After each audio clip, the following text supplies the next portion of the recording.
The sound of expensive titanium hitting Italian marble echoed through the foyer like a gunshot. Sarah Chen Morrison gasped, her hands instinctively flying to her 7-month pregnant belly as Marcus's phone shattered against the floor, pieces scattering across the pristine white stone. No.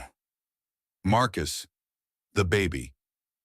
The grandfather clock in the corner chimed 8 times, its deep bronze tones mixing with the steady drumbeat of rain against the floor-to-ceiling windows.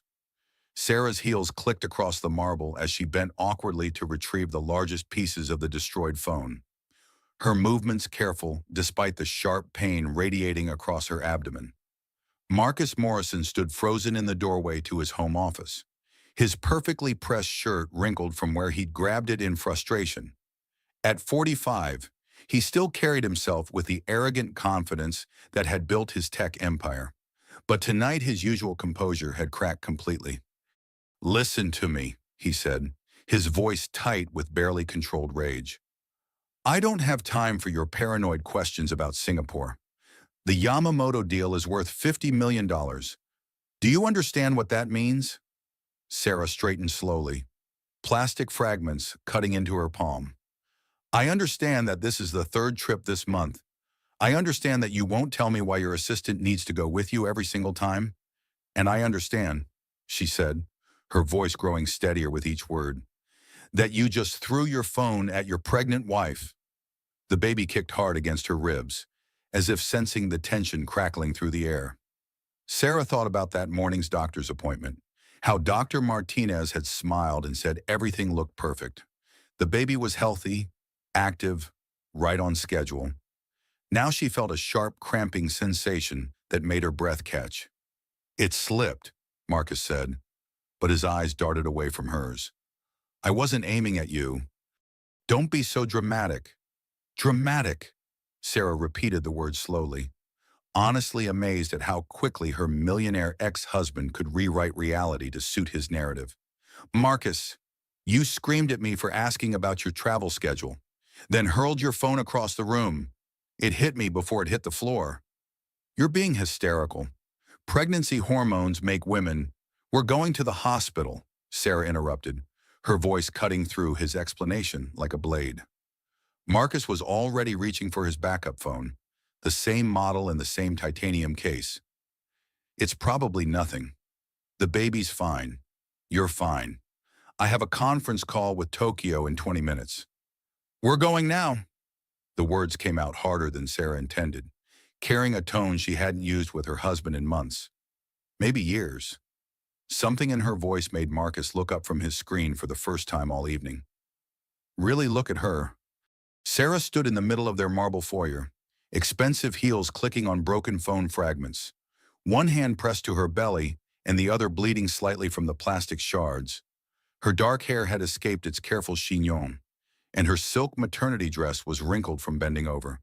She looked fragile and fierce at the same time, and for just a moment, Marcus seemed to realize what he'd done. "Sarah, get your keys," she said quietly. "We're leaving." The drive to St. Mary's Hospital took exactly 18 minutes through the winding roads of Westchester County. Sarah counted every one of them, timing the irregular cramping sensations, while Marcus made 3 business calls through his car's Bluetooth system. She watched the familiar landmarks blur past the country club where they had held their wedding reception, the boutique where she'd bought her first maternity clothes, the coffee shop where she used to meet friends before Marcus's schedule began consuming every aspect of their lives. When had she stopped having friends who weren't connected to Marcus's business empire? When had her own architectural career become something she only discussed in past tense? When had she started walking on eggshells in her own home, measuring every word before speaking? The Yamamoto partnership represents the future of sustainable technology integration? Marcus was explaining to someone in Tokyo, his voice animated with the passion he used to reserve for her. "We're talking about revolutionizing how developing nations approach renewable energy infrastructure." Sarah pressed her palm against the window, feeling the cool glass against her skin. The rain had intensified, turning the world outside into a watercolor painting. She thought about the baby's ultrasound photos tucked into her purse, the tiny profile already showing Marcus's stubborn chin and her own delicate nose. Their daughter, they'd decided on, Grace, was due in 8 weeks. What kind of world was she bringing this child into? What kind of man would be her father? The automatic doors of St. Mary's emergency department whooshed open as they approached. And suddenly Sarah was surrounded by the familiar smell of antiseptic and the quiet efficiency of medical professionals. A nurse with kind eyes and graying hair took her information while Marcus paced behind them, still talking into his phone about quarterly projections and market penetration strategies. "Ma'am," the nurse's voice was gentle but firm. "Can you tell me what happened tonight?" Sarah looked over at Marcus, who was gesturing emphatically while discussing supply chain logistics with someone who was probably in a different time zone. He hadn't heard the question. "My husband threw his phone," she said quietly. "It hit my stomach before it broke on the floor. I'm having some cramping." The nurse nodded without judgment, making notes on her tablet. "Any bleeding, dizziness, changes in the baby's movement. She's been kicking more than usual, almost like she's agitated. Let's get you into a room and have the doctor take a look."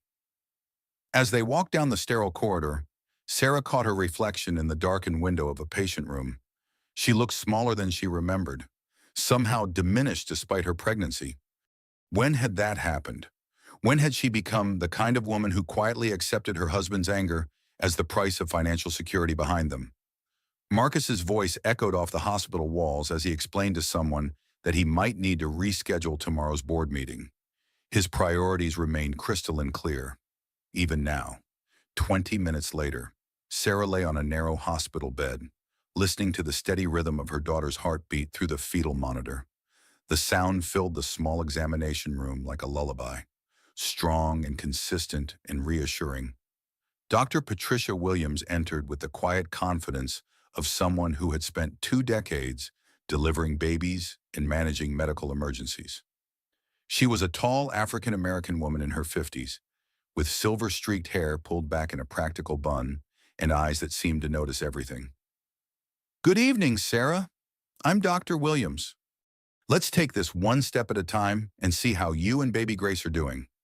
She washed her hands efficiently while reviewing Sarah's chart. "I understand you had an impact to your abdomen this evening." "My husband's phone hit me," Sarah said, then immediately felt the need to explain. "It was an accident. He was frustrated about work and threw it, and I happened to be in the way." Dr. Williams nodded slowly, her expression neutral. "And how are you feeling now? Any changes in the cramping since you arrived?" "It's subsiding. Grace has been kicking more actively than usual, but the pain is definitely less intense." "That's good. Let's do an ultrasound to check on Grace directly, and I'd like to monitor you both for a few hours to be safe." Dr. Williams began setting up the ultrasound equipment with practiced movements. "Where is your husband now?" Through the thin walls, they could hear Marcus's voice rising and falling in the hallway as he continued his conference call. Words like market disruption and competitive advantage drifted through the door. "He's handling some business calls," Sarah said, recognizing how that sounded even as the words left her mouth. Dr. Williams applied the cool gel to Sarah's belly and began moving the ultrasound wand with gentle pressure. "There she is. Grace looks beautiful. Sarah, strong heartbeat, good positioning, normal amniotic fluid levels. The impact doesn't appear to have caused any complications." On the screen, Sarah could see her daughter's tiny profile. One small hand pressed against her cheek as if she were sleeping peacefully despite the evening's chaos. The sight filled Sarah with a fierce protectiveness she'd never experienced before. "She looks perfect," Sarah whispered. "She does, but I want to keep you overnight for observation, just to be absolutely certain. Sometimes these incidents can have delayed effects, and it's better to be cautious." Marcus chose that moment to enter the room, his phone finally silent in his hand. "How is everything? Are we good to go home?" "I'd like to keep Sarah overnight for monitoring," Dr. Williams repeated calmly. "The baby appears fine, but given the circumstances, observation is the safest approach." "Circumstances?" Marcus's voice sharpened. It was a minor accident. My phone slipped out of my hand. Dr. Williams looked at him steadily. Let's take this one step at a time. Mr. Morrison, your wife experienced abdominal trauma during pregnancy. Standard protocol requires observation. I have meetings tomorrow morning. Sarah, tell her you're fine. Sarah felt a familiar tightness in her chest, the automatic response to smooth over Marcus's frustration. But lying on the hospital bed, listening to her daughter's heartbeat, something inside her resisted.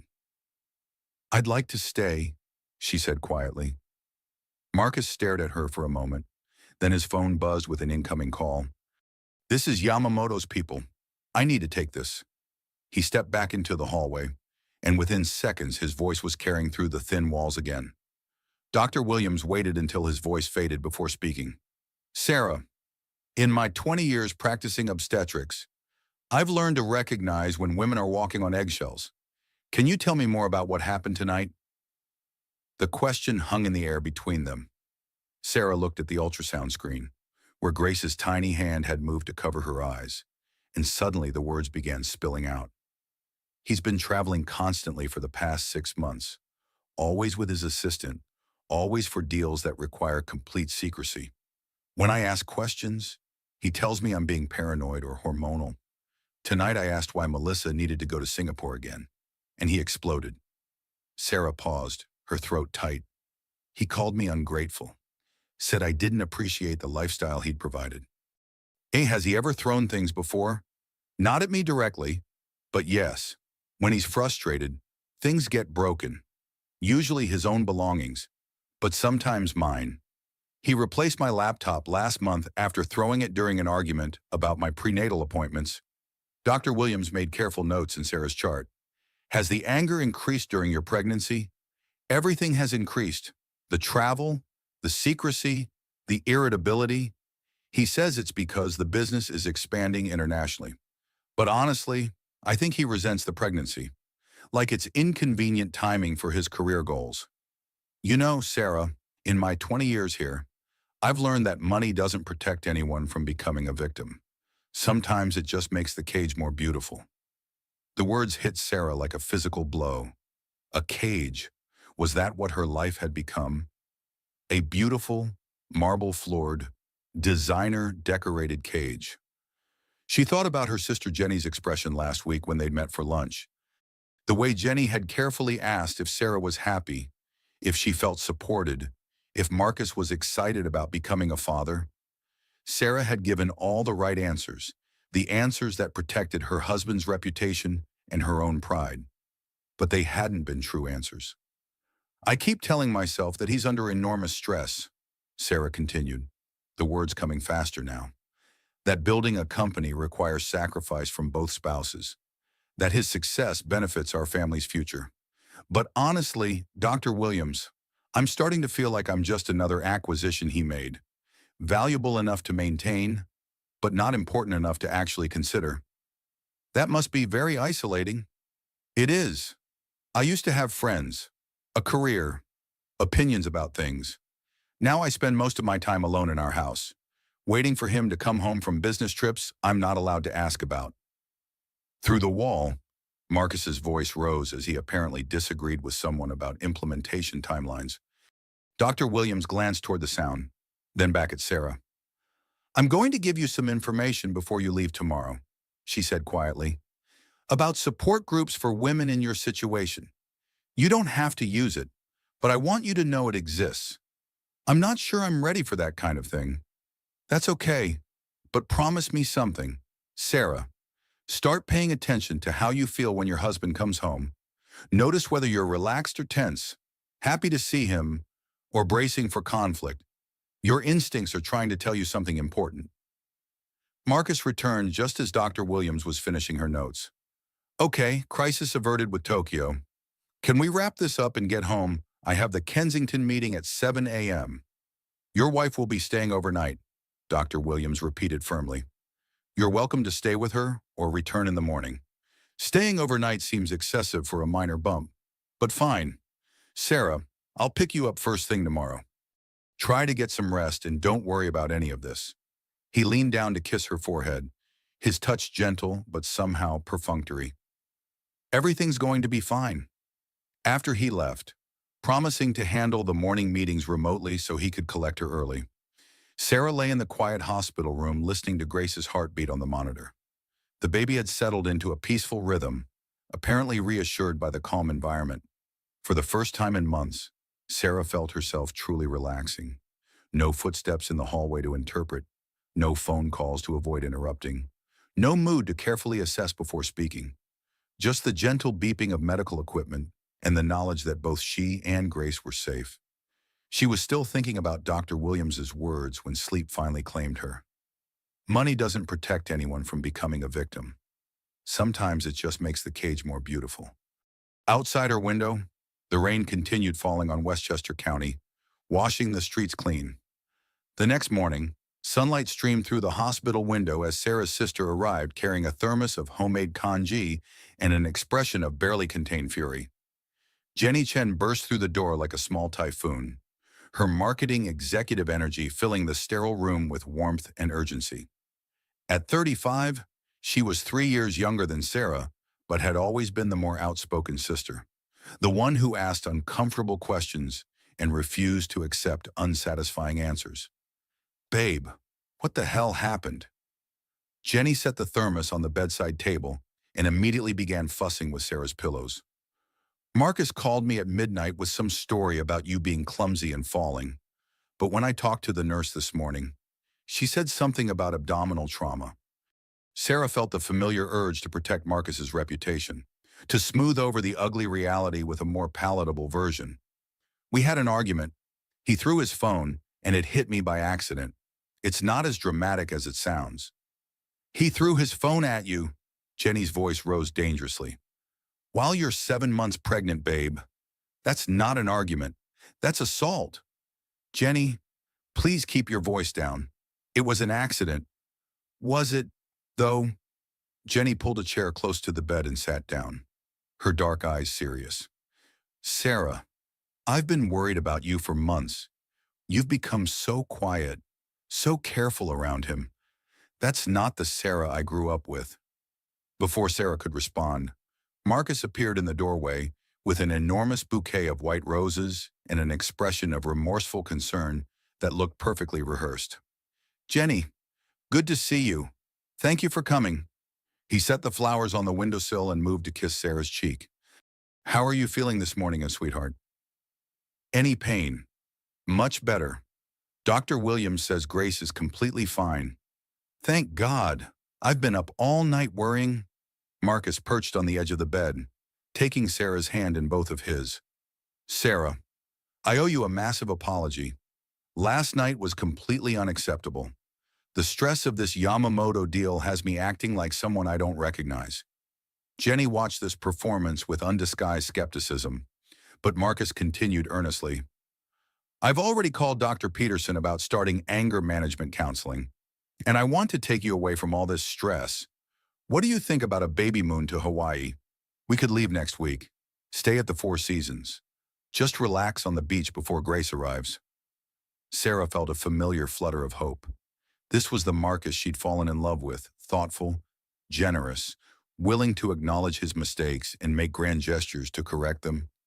Maybe last night really had been an aberration, a perfect storm of business stress and exhaustion. "That sounds wonderful," she said, squeezing his hand. "Perfect. I'll have my assistant book the presidential suite for 10 days. We both need this." Marcus stood and checked his watch. "I should let you rest, but I wanted to make sure you knew how sorry I am. This will never happen again." After he left, promising to pick her up within the hour, Jenny stared at her sister with obvious concern. "Babe, that was a beautiful performance, but do you remember what he was like when you first started dating?" Sarah smiled, letting herself drift into the warm memories. "He was incredible. I was working on the architectural plans for his first office building. Remember, I was just some junior architect, and he was this brilliant entrepreneur with all these amazing ideas about sustainable technology. And he pursued you relentlessly." "He did. Private jet to wine country for dinner, surprise renovations to my apartment while I was visiting Mom, paying off my student loans without even asking." Sarah's voice grew dreamy with the recollection. I felt like Cinderella, like I'd been chosen for something magical. But think about that for a minute, Jenny said gently. He renovated your apartment without asking. He paid your debts without consulting you. He made major decisions about your life before you'd even agreed to be exclusive. Sarah frowned, the warm memories suddenly taking on a different cast. He was being generous. Or controlling. Babe, even fairy tales have dark undertones when you really examine them. Cinderella got rescued from her terrible circumstances, but she also became completely dependent on someone else's power and money.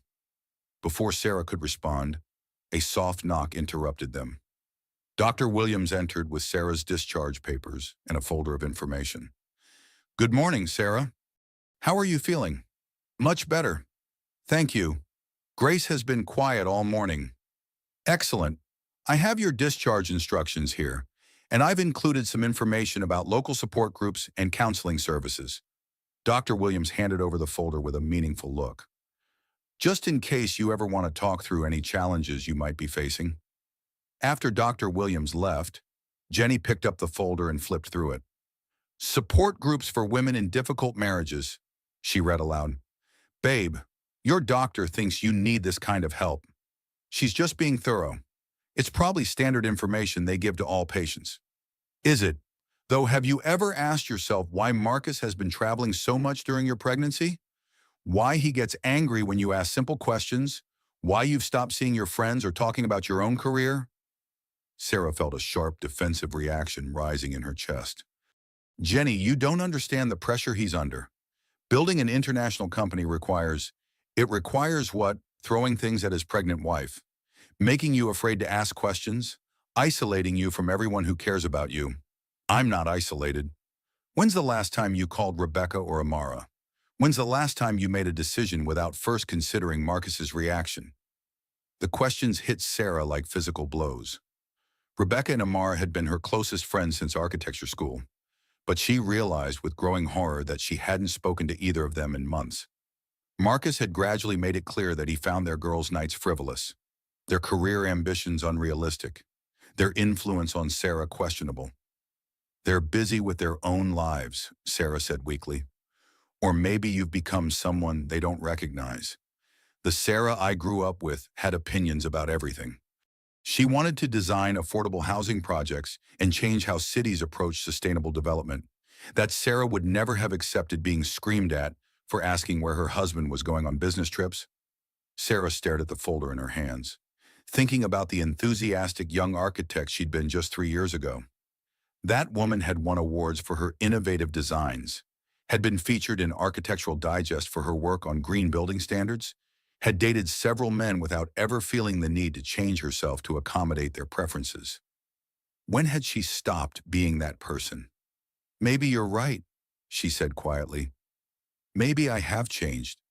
But honestly, Jenny, I don't know how to get back to who I was before. Everything about my life now depends on Marcus, our home, our financial security, our social circle. Even my pregnancy feels like it exists at his convenience. That's not true, babe. Grace is your daughter too, and you have more power than you think. Marcus returned precisely an hour later, as promised, with coffee and pastries from Sarah's favorite bakery. He was charming and attentive during the drive home, pointing out the early spring flowers and discussing potential names for the baby's nursery. But as they pulled into their circular driveway, Sarah noticed something that made her stomach clench with familiar anxiety. Marcus's jaw was tight as he checked his phone, and his movements had that controlled precision that usually preceded an explosion. Everything okay? She asked carefully. Fine, just some complications with the Singapore timeline. Nothing that can't be handled. As they entered the marble foyer where shards of his phone had scattered the night before, Sarah realized she was holding her breath, waiting to see which version of her husband would emerge, the charming man who brought her flowers and planned romantic vacations, or the one who threw expensive electronics when frustrated. The fact that she couldn't predict which one she'd encounter in her own home suddenly seemed like the most important information of all. That afternoon, while Marcus took calls in his office, Sarah lay on their Italian leather sofa and tried to remember the last time she'd laughed freely or felt genuinely excited about something. The exercise proved more difficult than she'd expected. Outside, the spring rain continued falling on their perfect lawn, and Sarah found herself thinking about cages again. Beautiful, expensive cages that looked like paradise from the outside. 3 weeks later, Sarah was organizing Marcus's home office when she found the receipts that would change everything. It was a Saturday morning, and Marcus had left early for his weekly golf game with potential investors. Sarah had offered to organize his business expenses for his accountant, something she'd done throughout their marriage as a way to feel useful and connected to his success. The office was Marcus's domain, all dark wood and leather, with floor-to-ceiling windows overlooking their perfectly manicured grounds. His mahogany desk was covered with neat stacks of papers, contracts, and receipts from his recent travels. Sarah worked methodically, separating business meals from transportation costs, hotel charges from conference fees. That's when she found them. 2 hotel receipts from the Singapore Marriott, dated 3 weeks apart. Both showed a 7-day stay, not the 2-day business trip Marcus had described. Both showed 2 rooms booked under the same confirmation number. The primary guest was listed as Marcus Morrison. The secondary guest was Melissa Chang. Sarah stared at the receipts for a long moment, her heart beginning to pound. Melissa was Marcus's 25-year-old assistant, a recent MBA graduate who joined the company 8 months ago. She was efficient, attractive, and always seemed to require Marcus's personal attention for projects that could have been handled remotely. Sarah picked up her phone and called the Singapore Marriott directly, using her most professional voice. "Good afternoon. This is Sarah Morrison calling about a recent stay at your hotel. I need to verify some details for our corporate accounting department." The concierge was cheerfully helpful.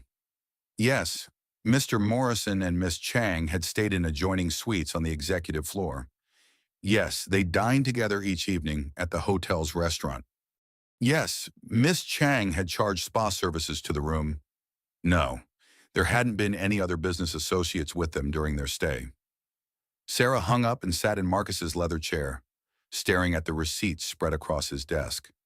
7 days in Singapore, adjoining suites, spa services, romantic dinners. While she'd been home alone, managing morning sickness and preparing for their first child, her millionaire ex-husband had been playing house with his assistant in one of the world's most romantic cities. The golf cart's electric hum in the driveway announced Marcus's return. Sarah quickly photographed the receipts with her phone, then placed them back exactly where she'd found them. By the time Marcus entered through the garage door, she was calmly sorting conference attendance certificates. "How was golf?" she asked, not looking up from her work. "Productive. The Kensington Group is very interested in the Renewable Energy Partnership." Marcus kissed the top of her head, then moved to his computer. "Thank you for organizing all this. I know it's tedious, but it helps tremendously. Actually, I have a question about these Singapore receipts." Sarah held up the hotel paperwork with steady hands, watching Marcus's face carefully. For just a split second, his expression shifted, a flicker of panic quickly covered by confusion. "What about them? They show 7 days at the hotel, but you told me the trip was only 2 days, and they show 2 rooms for you and Melissa." Marcus's jaw tightened, the same way it had before he'd thrown his phone 3 weeks earlier. "Sarah, I don't appreciate being interrogated about legitimate business expenses." "I'm not interrogating you.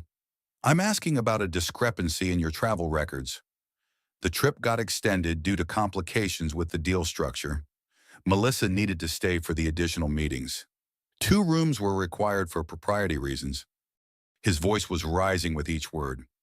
"I can't believe you're questioning my professional conduct like some paranoid housewife." "Paranoid housewife," Sarah repeated, standing slowly. "Marcus, I'm 7 months pregnant with your child, organizing your business affairs as a favor, and asking a simple question about an inconsistency. That doesn't make me paranoid. It makes you suspicious and distrustful. Do you know how that feels to work 18-hour days, building a company that will support our family, only to come home to accusations and skepticism.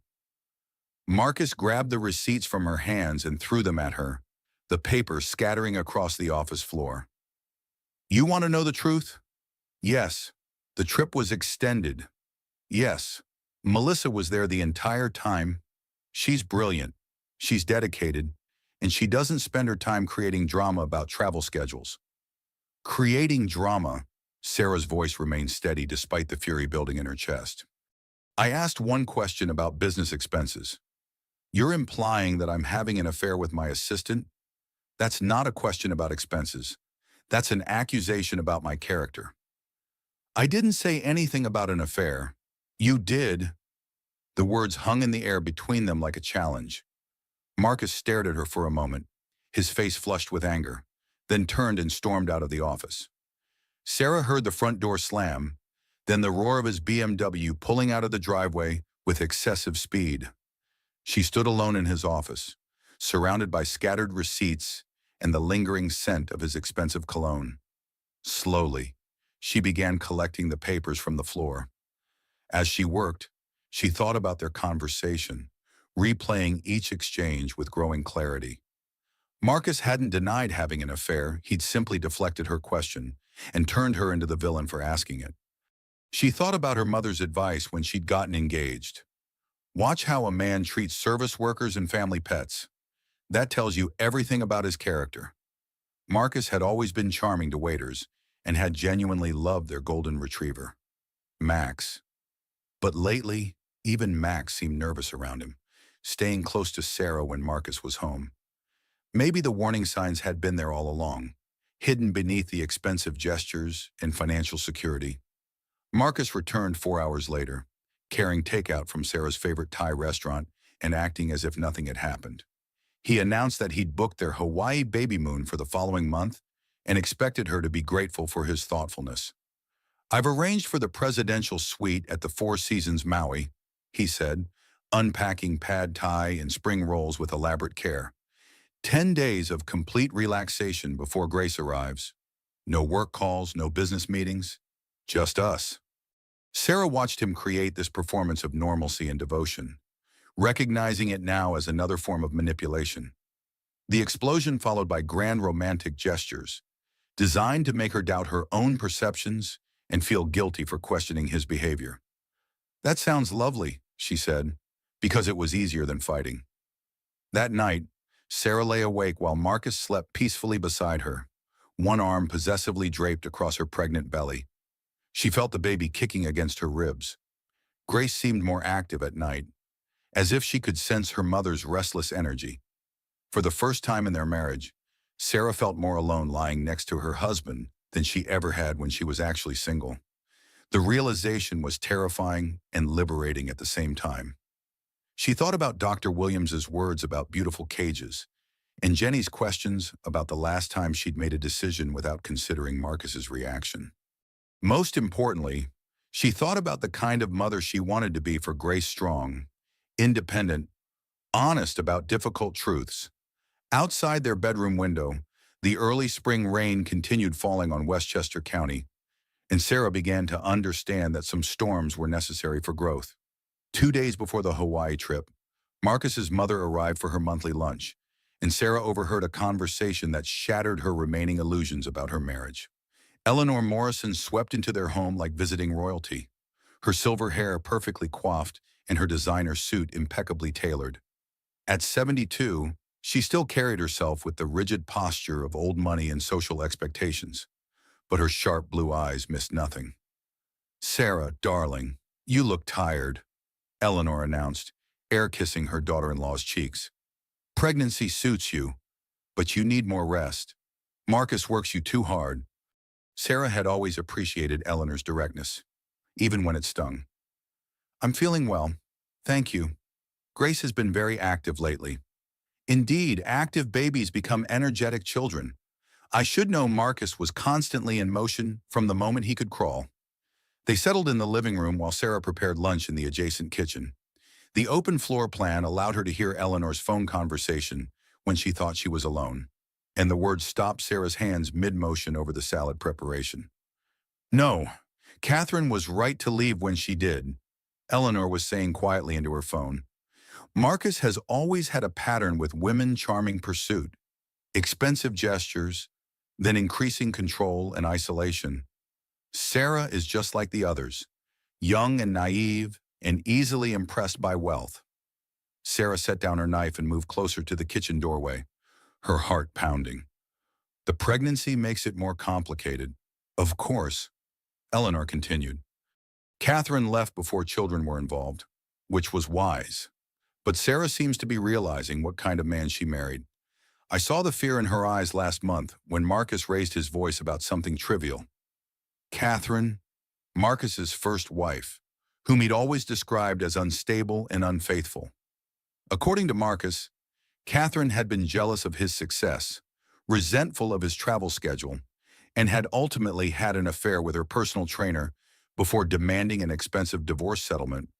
But Eleanor was suggesting a very different story. I love my son, Eleanor said, her voice heavy with sadness. But I've learned that loving someone doesn't mean pretending their behavior is acceptable. Catherine tried to tell me what was happening, but I didn't want to believe it. I won't make that mistake again. Sarah heard the soft beep of Eleanor ending her call and quickly returned to her salad preparation, trying to look busy when her mother-in-law appeared in the kitchen doorway. Sarah, dear, we need to talk.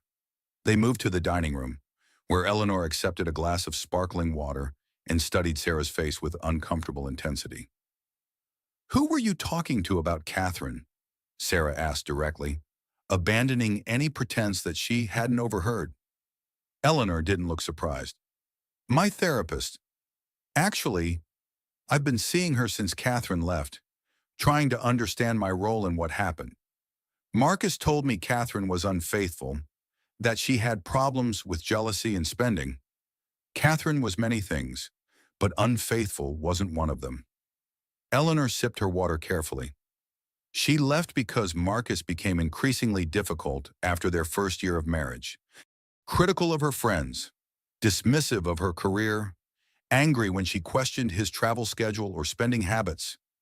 Sarah felt the familiar cramping sensation in her abdomen that accompanied stress. But the affair? There was no affair. Marcus spread that story to protect his reputation and justify the way he treated her. Catherine left with only what she'd brought to the marriage because she was afraid of what he might do if she fought for more. The words hit Sarah like a physical blow. Everything she'd believed about her husband's past was potentially a fabrication designed to make her feel superior to the woman who'd been smart enough to escape. Why are you telling me this now? Eleanor reached across the table and took Sarah's hands in her own. Because you're pregnant, and because I see the same look in your eyes that I saw in Catherine's during her last visit. Fear disguised as loyalty. I'm not afraid of Marcus. Aren't you? When was the last time you disagreed with him about something important? When did you last make plans without checking his schedule first? When did you stop calling your friends because he found them frivolous or inappropriate? Each question landed with devastating accuracy. Sarah realized she couldn't remember the last time she'd expressed a contrary opinion or made an independent decision. My dear, Eleanor continued gently, I love my son, but I've learned to see him clearly. Marcus needs to control everything around him, his business, his environment, his relationships. Women who challenge that need tend to disappear from his life. Then why did he marry me? Because you were talented enough to be impressive, but young enough to be molded. Because you came from a working-class background and were grateful for financial security. Because you were beautiful and accomplished enough to enhance his image. Eleanor's voice was matter-of-fact but not unkind. And because you genuinely loved him, which made you willing to sacrifice pieces of yourself to keep him happy. Sarah thought about the enthusiastic architect she'd been 3 years ago. How Marcus had gradually convinced her that her career ambitions were unrealistic, her friendships superficial, her family intrusive. She'd thought he was protecting their relationship, but now she wondered if he'd been systematically isolating her. Catherine tried to warn me, Eleanor continued. She said Marcus would repeat the same pattern with whoever came next. I didn't want to believe her, but watching you over these past 2 years, I've seen it happening again. What should I do? That's not for me to decide. But I will say this: Catherine was wise to leave when she did, before children made the situation more complicated. And you should know that whatever Marcus has told you about prenups or financial dependence, you have more options than he wants you to believe. They finished lunch making small talk about baby preparations and nursery decorations, but Eleanor's words echoed in Sarah's mind throughout the afternoon. When Marcus returned from his office, Eleanor's demeanor shifted subtly, becoming more careful and deferential. "Marcus, darling, you look tired. Are you sleeping enough? Just busy with the Yamamoto expansion? Mother, this deal will set us up for the next decade." Sarah watched the interaction with new eyes, noticing how even his own mother seemed to choose her words carefully around him. How had she never seen this before that evening? As Eleanor prepared to leave, she embraced Sarah longer than usual. "My grandmother used to say that a woman becomes dangerous when she stops making excuses for the people who hurt her," Eleanor whispered. "I think you're almost there." Sarah. After Eleanor left, Marcus announced that he needed to cancel their Hawaii trip due to a business emergency in Singapore. "Melissa discovered some complications with the regulatory approval process," he explained, not meeting Sarah's eyes. "We need to fly out tomorrow to handle it personally." Sarah stared at him, thinking about Catherine's story and Eleanor's warnings. "How long will you be gone?" "Hard to say. Could be a week, maybe two. But this deal is worth $50 million. Sarah, we can reschedule Hawaii after Grace is born." That night, Sarah lay awake listening to Marcus make travel arrangements through their bedroom wall.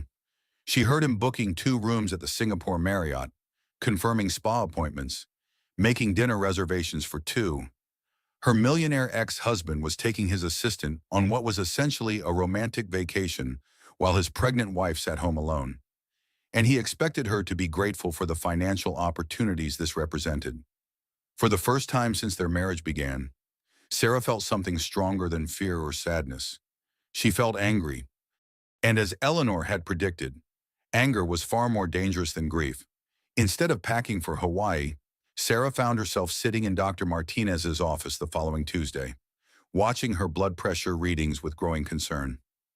140/90, Dr. Carmen Martinez said, removing the cuff from Sarah's arm with a gentle frown. "That's higher than I'd like to see at 32 weeks.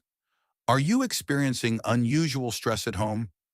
Sarah had been seeing Dr. Martinez throughout her pregnancy and had grown to appreciate the older woman's direct but compassionate approach. At 45, with graying hair and kind brown eyes, she had the rare ability to make patients feel heard without judgment. "My husband had to travel unexpectedly," Sarah said carefully. "Business emergency in Singapore. Tell me more about that." Dr. Martinez settled into her chair with the patient attention of someone who had learned that the most important information often came in the pauses between words. Sarah found herself describing Marcus's sudden trip cancellation, his increasingly frequent travel, the way she'd begun to feel like an inconvenience in her own marriage. She didn't mention the phone incident or Eleanor's revelations, but somehow the stress of living with constant uncertainty came pouring out. Pregnancy can sometimes intensify existing relationship problems, Dr. Martinez observed. The added stress, changing dynamics, financial pressures, they all impact how couples communicate. "Marcus says I'm being too emotional, that pregnancy hormones make women irrational." Sarah, let me be very clear about something. Pregnancy hormones don't make women irrational. They often make women more aware of problems they've been minimizing. Your instincts are sharpened right now, not compromised. Dr. Martinez handed Sarah a folder of information. "I want you to consider attending a support group for women experiencing difficult marriages. It's not just for extreme cases, it's for anyone feeling isolated or like they're walking on eggshells." "I'm not sure I'm ready for that kind of thing." "That's perfectly fine. But keep the information and know that recognizing you need support is a sign of strength, not weakness." 2 days later, curiosity and loneliness drove Sarah to the community center address listed in Dr. Martinez's folder.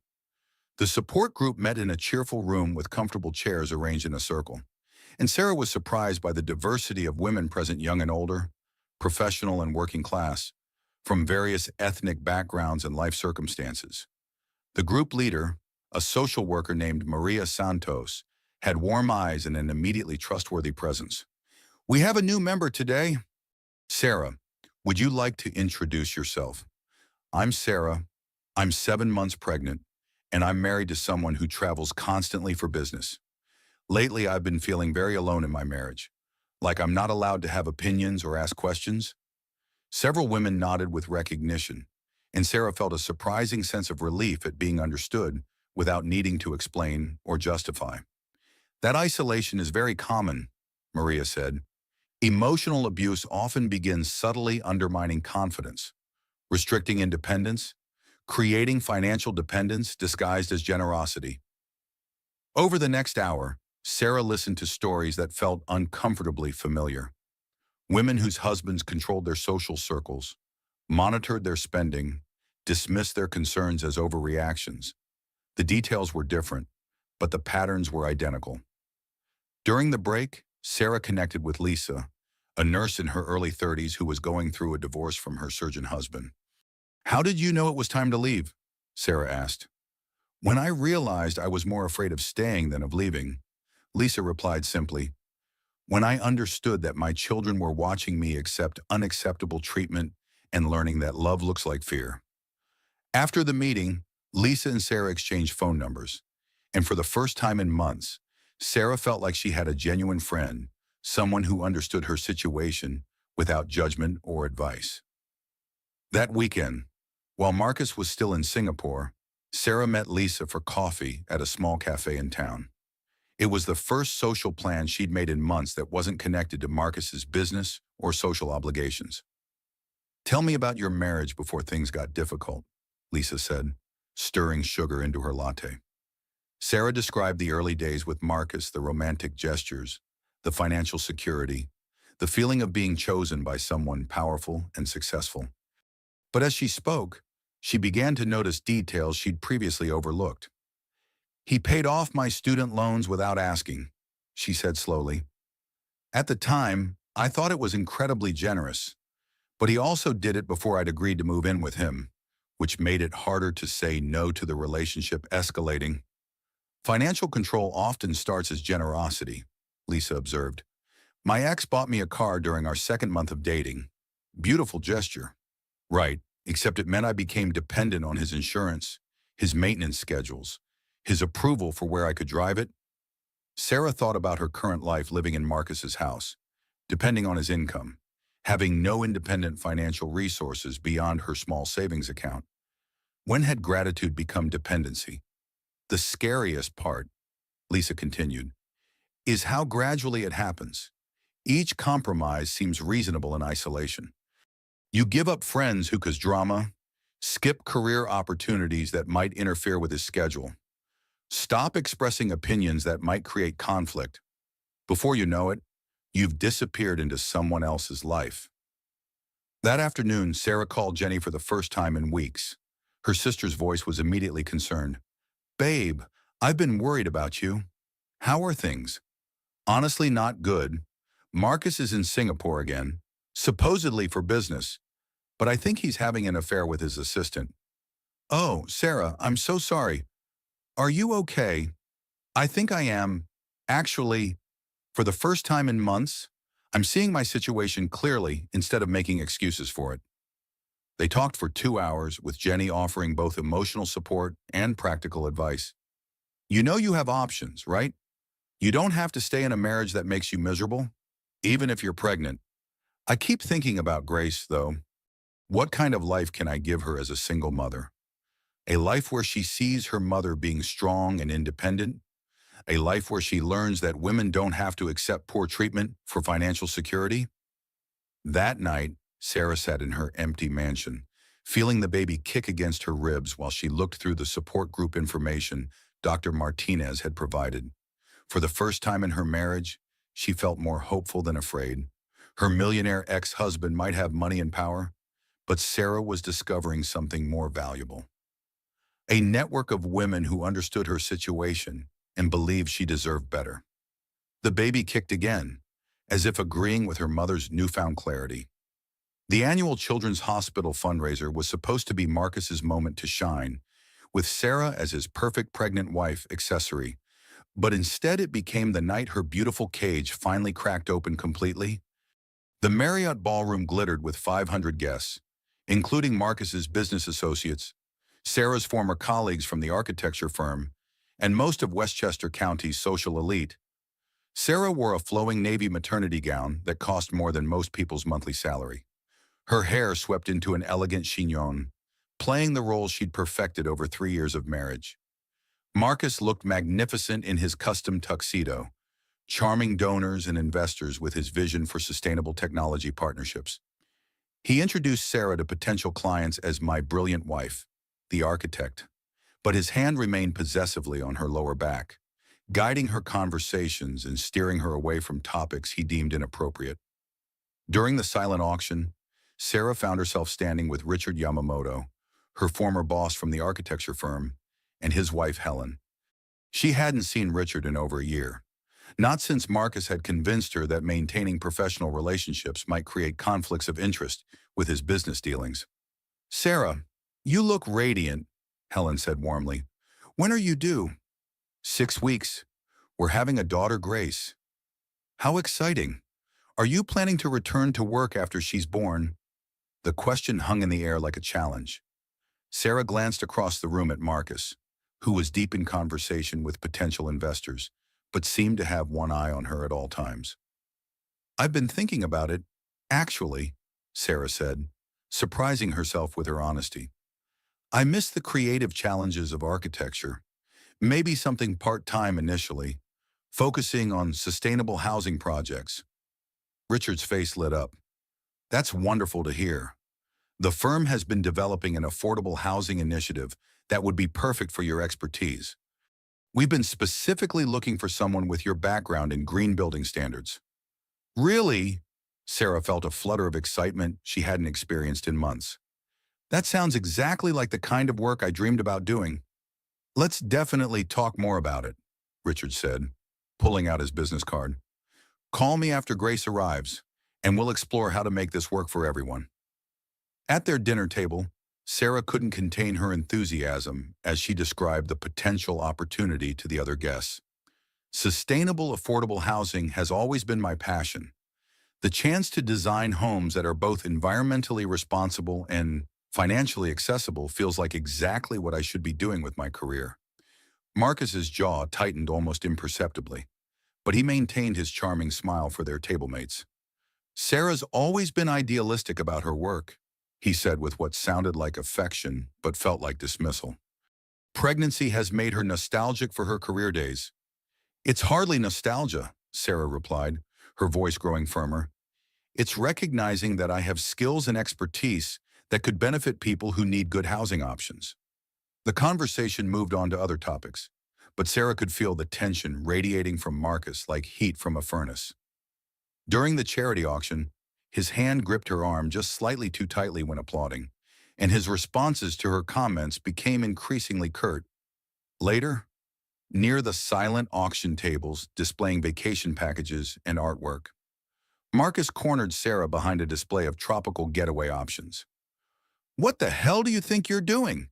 he hissed, his voice low but venomous. "I'm not sure what you mean." "Playing career woman? Talking about working after the baby arrives? You're embarrassing me in front of my business associates." Sarah looked around the elegant ballroom, noting that several people were within earshot of their conversation. "Marcus, I was discussing potential part-time work opportunities. That's hardly embarrassing. You're 7 months pregnant with our first child, and you're telling people you want to abandon motherhood for some ridiculous housing project. Do you have any idea how that makes me look?" "It makes you look like a husband whose wife has her own interests and abilities," Sarah said, her voice rising slightly. "Which should be a positive thing. Don't raise your voice to me. Not here." But Sarah was beyond caring about appearances or Marcus's reputation. "I've been an architect longer than I've been your wife. That doesn't disappear just because I'm pregnant."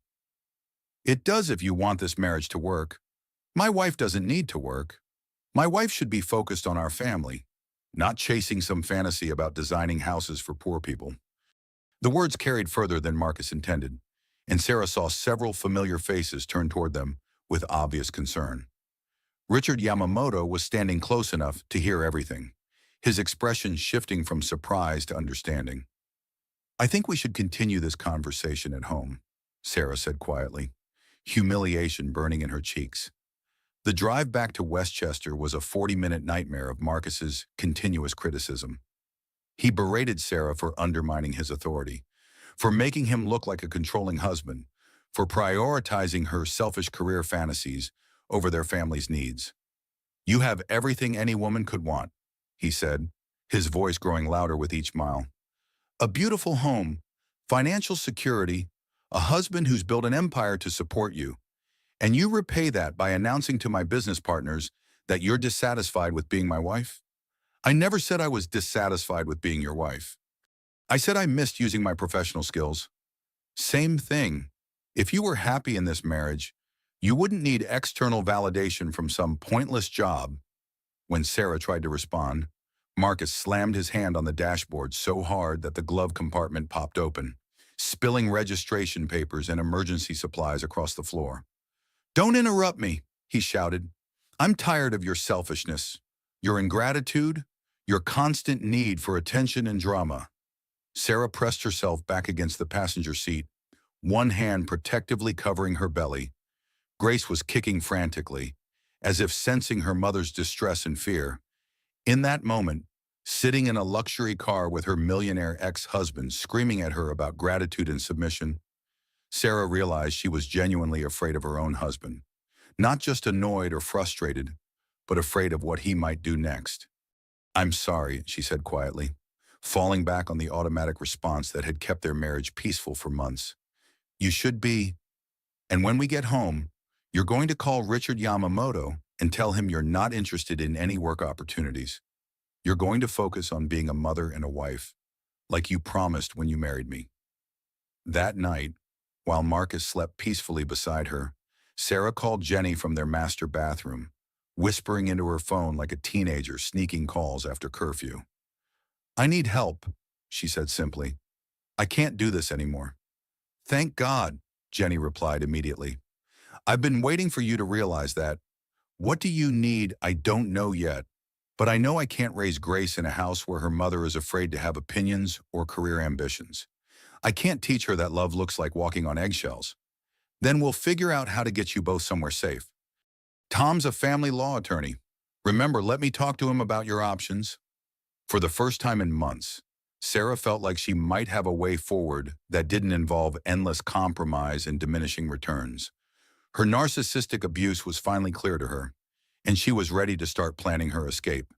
Outside their bedroom window, the spring rain continued falling on Westchester County, washing the streets clean for whatever came next. The next morning, while Marcus was at his Saturday golf game with potential investors, Sarah's rescue team assembled in her marble foyer like a special operations unit planning a liberation mission. Jenny arrived first, her husband Tom close behind carrying a briefcase and wearing the serious expression of someone who'd spent the night researching family law precedents. Dr. Martinez had agreed to make a house call under the pretense of a routine checkup, and Lisa from the support group brought moving boxes and the kind of quiet determination that came from having escaped a similar situation herself. "First things first," Tom said, settling his briefcase on the Italian leather sofa. "Let's talk about your legal position. Marcus's wealth doesn't automatically guarantee him custody or give him control over divorce proceedings." Sarah felt a surge of relief mixed with terror. Just saying the word divorce out loud felt like crossing a bridge she could never walk back across. "What about prenups, financial dependence? He's always told me that I signed away any rights to his assets." Tom smiled grimly. "Let me see that prenuptial agreement. In my experience, wealthy men often exaggerate their legal protections to maintain control." While Tom reviewed the legal documents, Dr. Martinez examined Sarah's blood pressure and stress indicators. "Your readings are much better than earlier this week," she observed. "Stress levels seem to be decreasing despite the circumstances. That tells me something important about where your mental health stands." I feel clearer than I have in months, Sarah admitted. Scared, but clear. That's exactly what I'd expect to see. Your instincts are functioning properly now that you're not constantly suppressing them? Lisa had been quietly exploring the house, and she returned with a practical assessment. This place is gorgeous, but it's not a home, it's a showcase. I counted 3 different security systems and cameras in every common area. Does Marcus monitor your activities? Sarah felt embarrassed by the question. He says it's for our safety, but yes, he can see who comes and goes, what rooms I'm in during the day, even what I'm watching on television. Classic control mechanism, Tom said, looking up from the prenup documents. And potentially useful evidence if we need to demonstrate a pattern of surveillance and control. Jenny had been photographing important documents and came back with news that made everyone stop talking. Sarah, I found financial records in his office safe that show Marcus has been transferring money to offshore accounts for the past 6 months. Large amounts, we're talking millions of dollars. Tom immediately looked interested. That could constitute concealment of marital assets, which violates fiduciary duty between spouses. Can you photograph everything for the next 2 hours? They work systematically through the house. Sarah packed essentials for herself and the baby, including important documents, family heirlooms, and personal items that couldn't be replaced. Jenny documented financial records and questionable transactions. Lisa helped organize clothes and baby supplies into boxes that could be quickly loaded into cars if necessary. The strangest part was how liberating it felt to touch her own possessions again. Sarah realized she'd been living like a guest in Marcus's house, afraid to move objects or make changes without permission. I forgot that these were mine, she said, holding a framed photograph of her parents. Marcus put it away when we redecorated last year. Said it didn't match the aesthetic. I never put it back out. When did you stop displaying your own family photos? Dr. Martinez asked gently. I don't remember exactly. It happened gradually. My books moved to storage, my artwork replaced with his choices, my furniture donated to make room for his preferences. I thought I was compromising for the relationship. That's not compromise, Lisa said firmly. That's erasure. At noon, Eleanor Morrison arrived unexpectedly, carrying a small leather jewelry box and wearing an expression of determined purpose. I hope I'm not intruding, she said, taking in the scene of boxes and documents with obvious understanding. I brought some family heirlooms that belong to Grace, regardless of what happens between you and Marcus. Eleanor opened the jewelry box to reveal a collection of antique pieces, a pearl necklace, diamond earrings, a gold bracelet that had belonged to Marcus's grandmother. These have been passed down through 4 generations of Morrison women, Eleanor explained. They're legally mine to give, and I want Grace to have them, whatever else happens. She's a Morrison by blood and deserves her inheritance. Tom looked up from his legal documents with interest. Mrs. Morrison, would you be willing to provide testimony about Marcus's behavioral patterns if this proceeds to court? Eleanor's answer was immediate and firm. Absolutely. I should have spoken up years ago when Catherine tried to warn me. I won't make that mistake again. They were so focused on their planning that nobody heard Marcus's BMW in the driveway until the garage door was opening. Sarah's heart began pounding as she realized they had about 30 seconds before he discovered their impromptu intervention. Everyone stay calm, Tom said quietly. We're having a family meeting to discuss Sarah's pregnancy needs. Nothing unusual or threatening. Marcus entered through the kitchen, still wearing his golf clothes and carrying his clubs. His mood appeared good until he saw the assembled group in his living room, surrounded by boxes and legal documents. What's going on here? He asked, his voice immediately shifting to the controlled tone that preceded explosions. We're helping Sarah organize some things for the baby's arrival, Jenny said smoothly. Dr. Martinez was kind enough to make a house call, and Tom's been reviewing some legal questions about wills and inheritance planning. Here, Marcus's eyes swept the room, taking in the moving boxes, the opened jewelry case, the documents spread across his coffee table. Sarah could see his mind working, calculating the threat level and planning his response. I wasn't aware we were having a family meeting in my home, he said, his voice growing colder. Sarah, did you arrange this? Yes, Sarah replied, surprising herself with how steady her voice sounded. I did. The admission hung in the air like a declaration of war. For 3 years, Sarah had avoided independent decisions that might displease Marcus. This was the first time she'd organized something in their home without his knowledge or permission. I see, Marcus said. And what exactly are we organizing for the baby that requires legal consultation and moving boxes? Tom stepped forward with professional calm. We're reviewing inheritance documents and discussing Sarah's needs during late pregnancy, basic planning that any responsible family should address. In my experience, Marcus said, his smile sharp enough to cut glass, lawyers who show up unannounced usually represent hostile interests. The room went silent.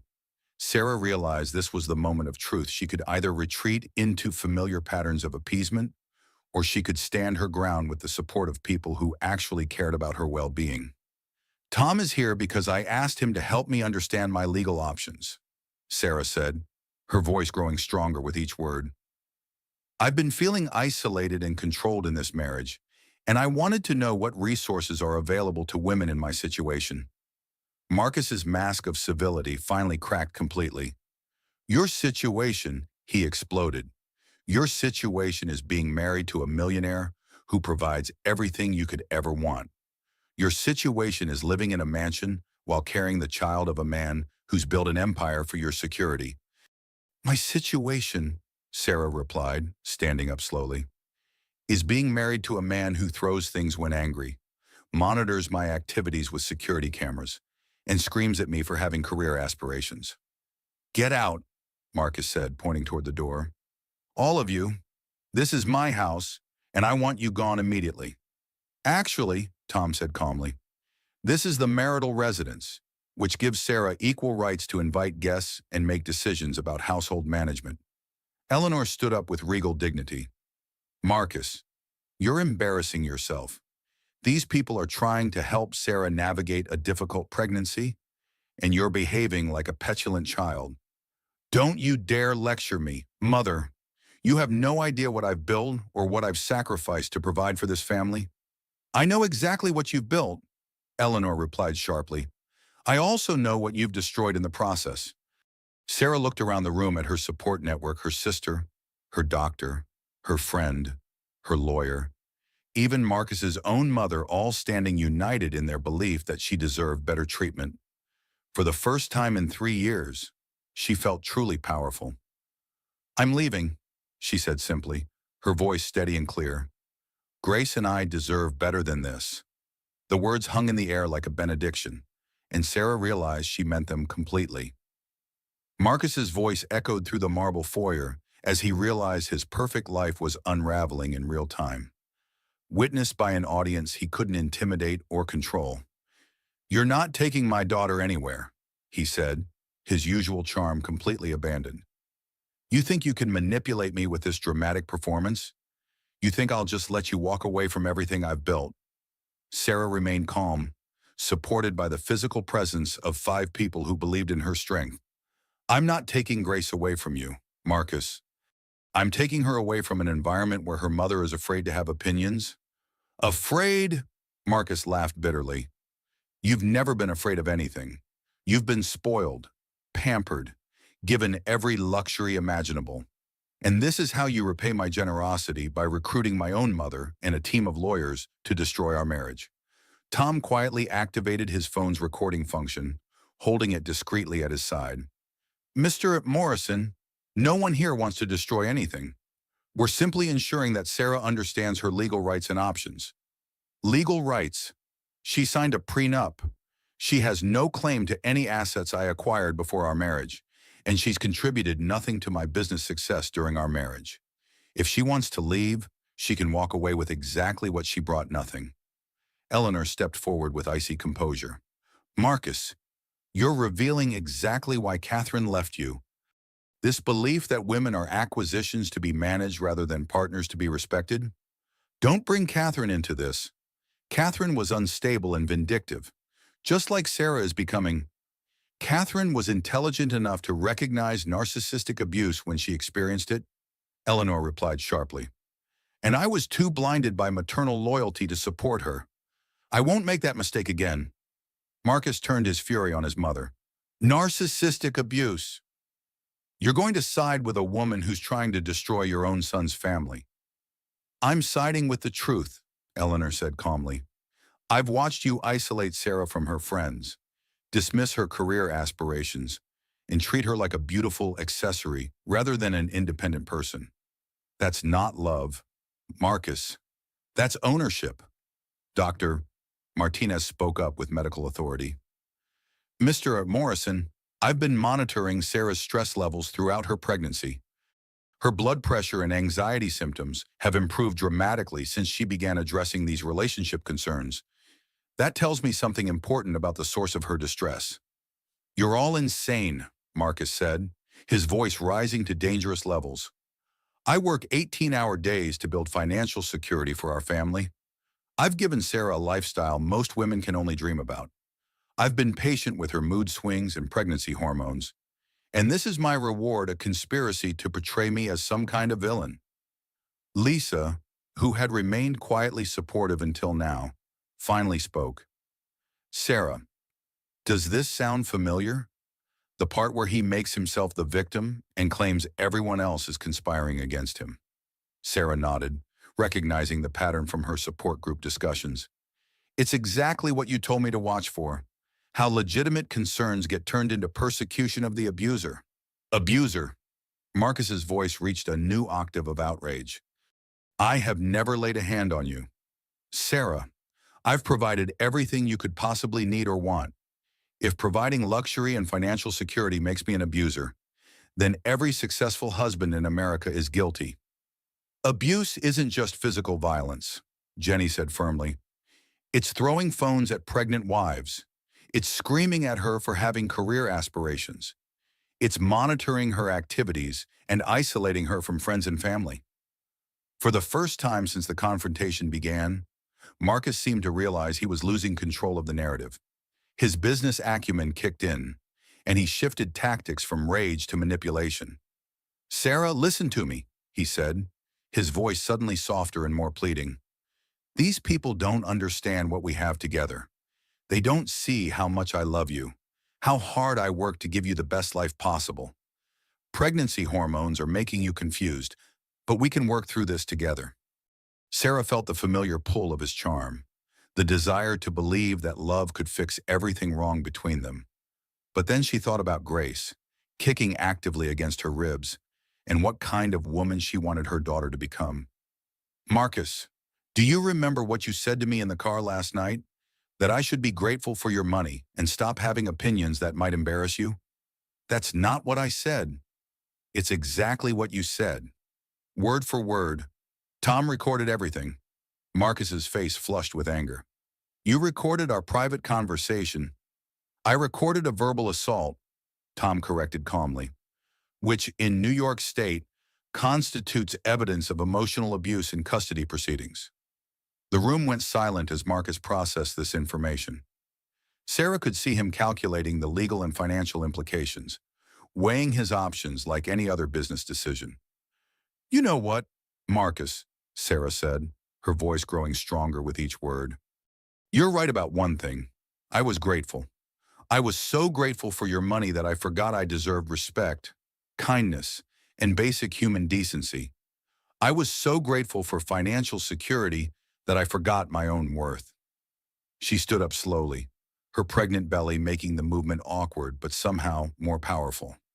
But this baby reminded me of something important. I want to be a mother who shows Grace strength, not submission. I want her to learn that women don't have to choose between love and independence. And I want her to understand that real love doesn't require fear or silence. Marcus stared at her as if seeing a stranger. So that's it. You're going to throw away our marriage, destroy our family, take my daughter away from everything I can provide for her. I'm going to give our daughter something more valuable than money, Sarah replied. I'm going to give her a mother who refused to accept unacceptable treatment. Sarah walked to the foyer table and picked up her purse and car keys. She'd already moved her most important possessions to Jenny's house over the past week, following Tom's advice about strategic preparation. "I'll be staying with Jenny until after Grace is born," she said calmly. "Tom will contact your attorney about custody arrangements and financial support. And Marcus, I hope someday you'll understand that I didn't leave because I stopped loving you. I left because I finally remembered how to love myself." She walked toward the front door, carrying only her grandmother's jewelry box and a small overnight bag. Behind her, Marcus continued shouting about ungrateful wives and manipulation, but his words seemed to come from very far away.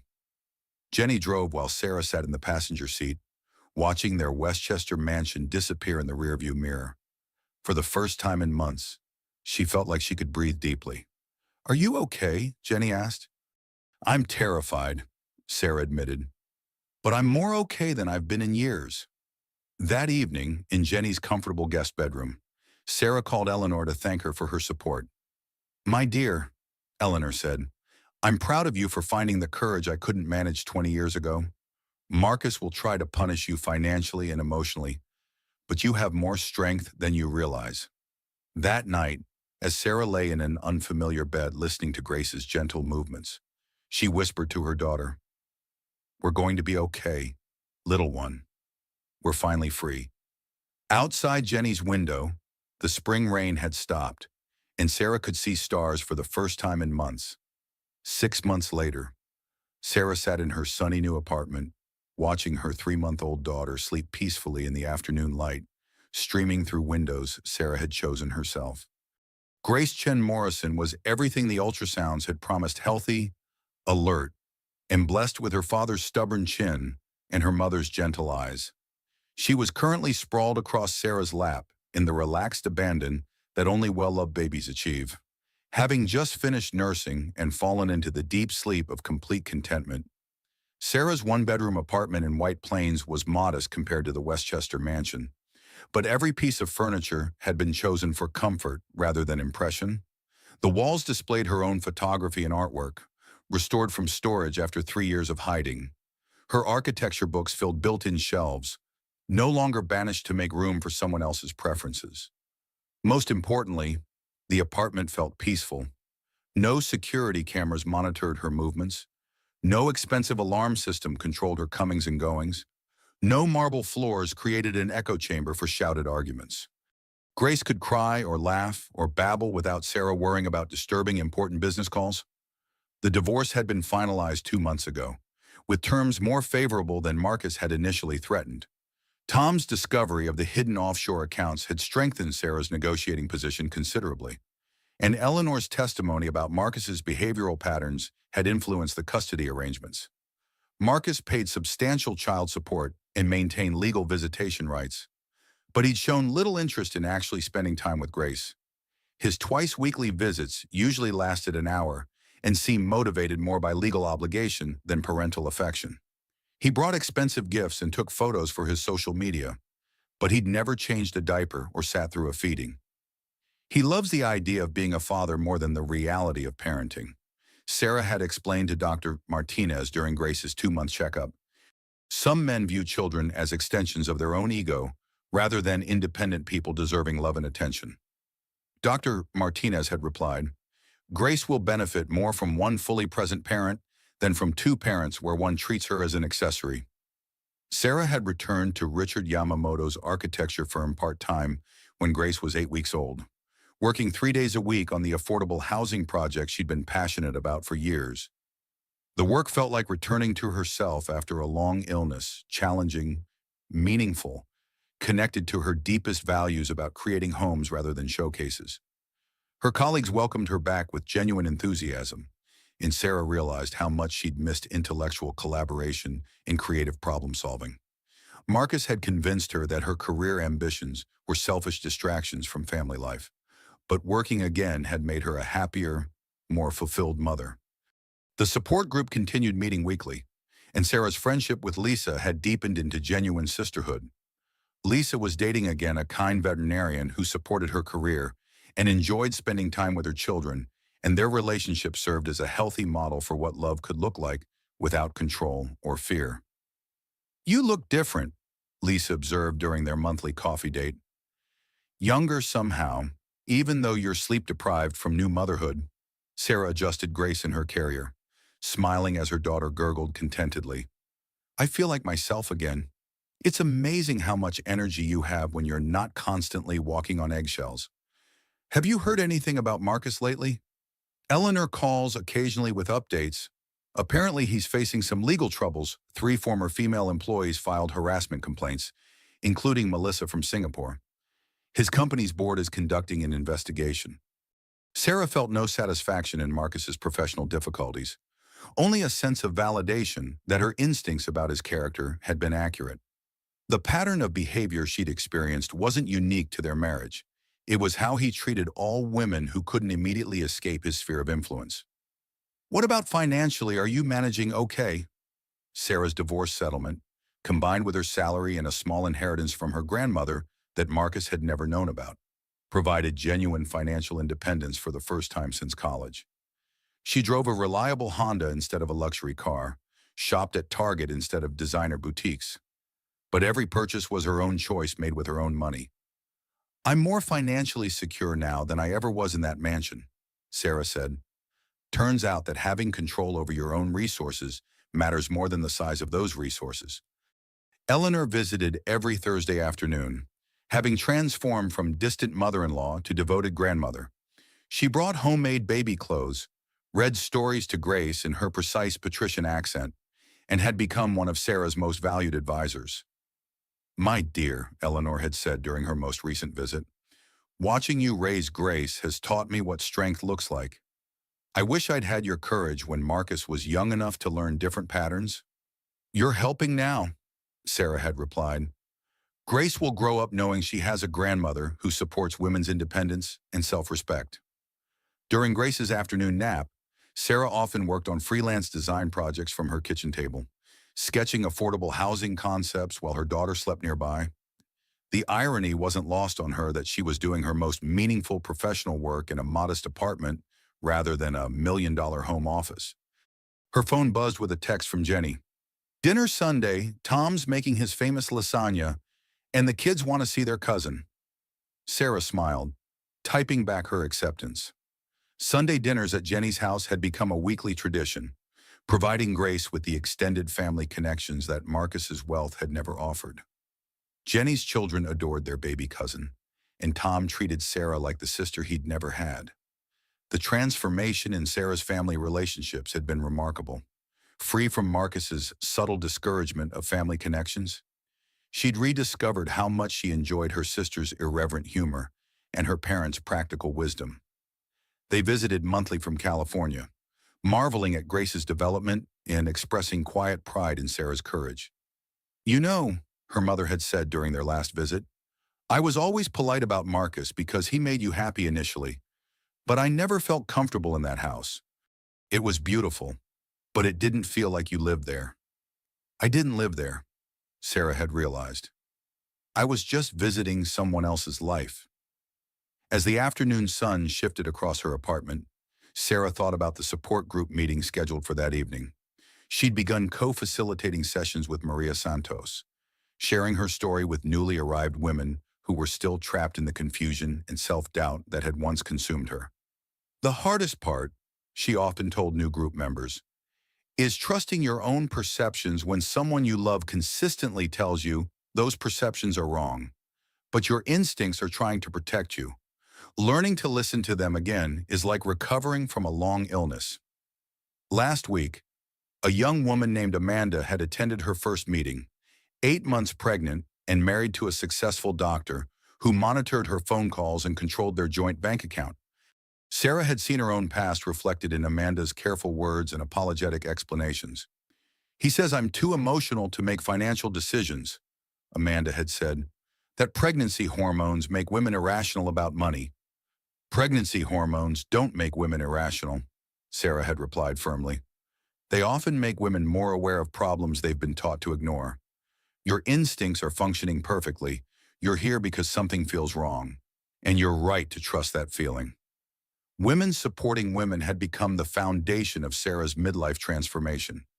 Not the dramatic reinvention that magazines celebrated, but the quieter revolution of choosing authenticity over security, courage over comfort. Grace stirred in her carrier, making the soft sounds that preceded waking. Sarah lifted her daughter carefully, settling into the rocking chair by the window for their afternoon feeding ritual. "Tell me about your day, little love," Sarah whispered as Grace latched on contentedly. "Did you have interesting dreams? Did you practice your rolling over skills while Mama worked?"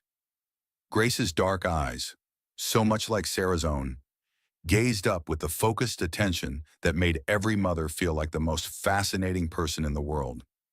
Sarah traced her daughter's tiny fingers, marveling at the perfect miniature fingernails and the strong grip that could already hold onto toys. "You know what I want for you, Grace," Sarah said softly. "I want you to grow up knowing that your voice matters, that your opinions are valuable, that love should make you feel more yourself, not less. I want you to choose partners who celebrate your strength instead of trying to diminish it." A soft knock at the door interrupted their peaceful moment. Sarah checked the peephole and smiled, seeing Richard Yamamoto holding a folder of architectural plans and wearing the excited expression of someone with good news to share. "Richard, come in. Grace and I were just having our afternoon chat. Sorry to interrupt, but I couldn't wait until Monday to share this." Richard settled into Sarah's comfortable armchair, spreading blueprints across her coffee table. "The City Council approved our affordable housing proposal. We're breaking ground on the first phase next month." Sarah felt a surge of professional pride as she examined the plan's sustainable materials, energy-efficient design, beautiful spaces that would provide dignity along with affordability. This was the work she dreamed about doing when she first studied architecture, before Marcus had convinced her that such projects were financially impractical. "This is incredible, Richard. These families are going to have real homes, not just housing. Your design innovations made the difference. The solar integration and the community garden concepts impressed the planning committee. We're already getting inquiries about replicating this model in other cities." Grace chose that moment to release a magnificent burp, causing both adults to laugh and breaking the professional moment into something warmer and more human. "She's got excellent timing," Richard observed. "Natural architect, she knows when to interrupt with structural feedback."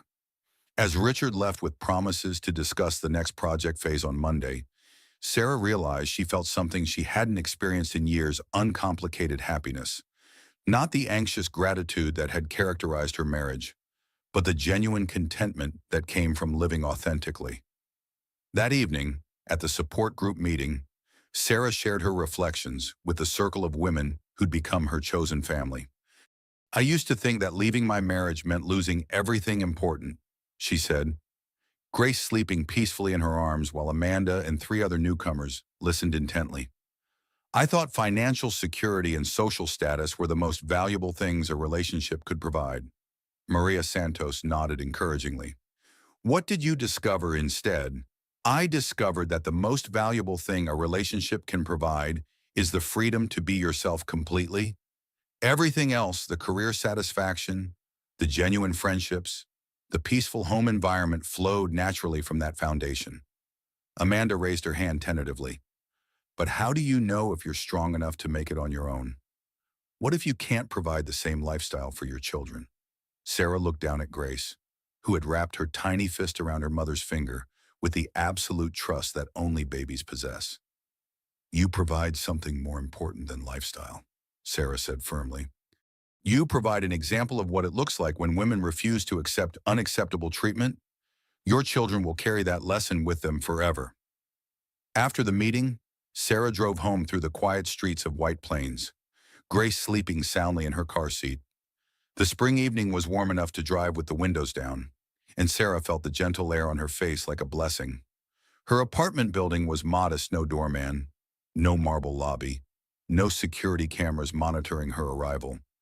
But as she climbed the stairs to her second-floor unit, Grace's diaper bag over her shoulder and her daughter's warm weight in her arms, Sarah felt richer than she ever had in the Westchester mansion.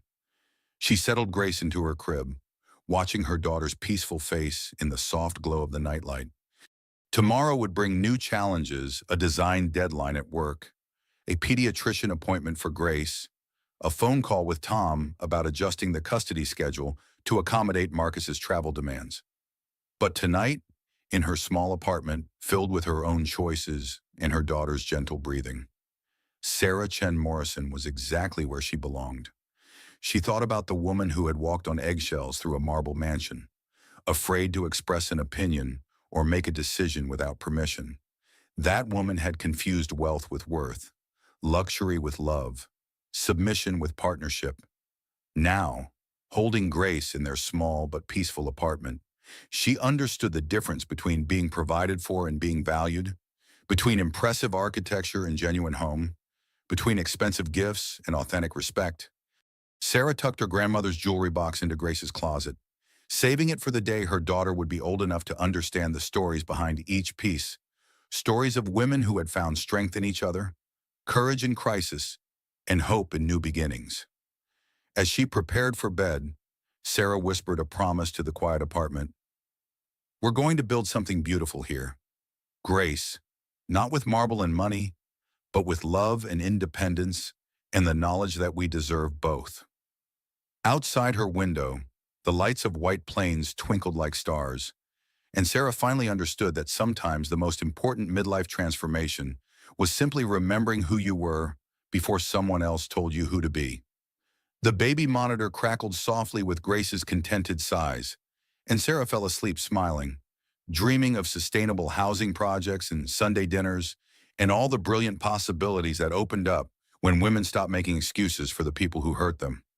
In the morning, she would wake up to Grace's cheerful babbling and the spring sunlight streaming through windows she'd chosen herself. She would make coffee in her own kitchen, work on architectural plans that matched her values, and call her sister just because she wanted to hear Jenny's voice. It would be an ordinary day in an extraordinary life, the life Sarah had built from courage, supported by women who understood, and sustained by the revolutionary act of choosing herself.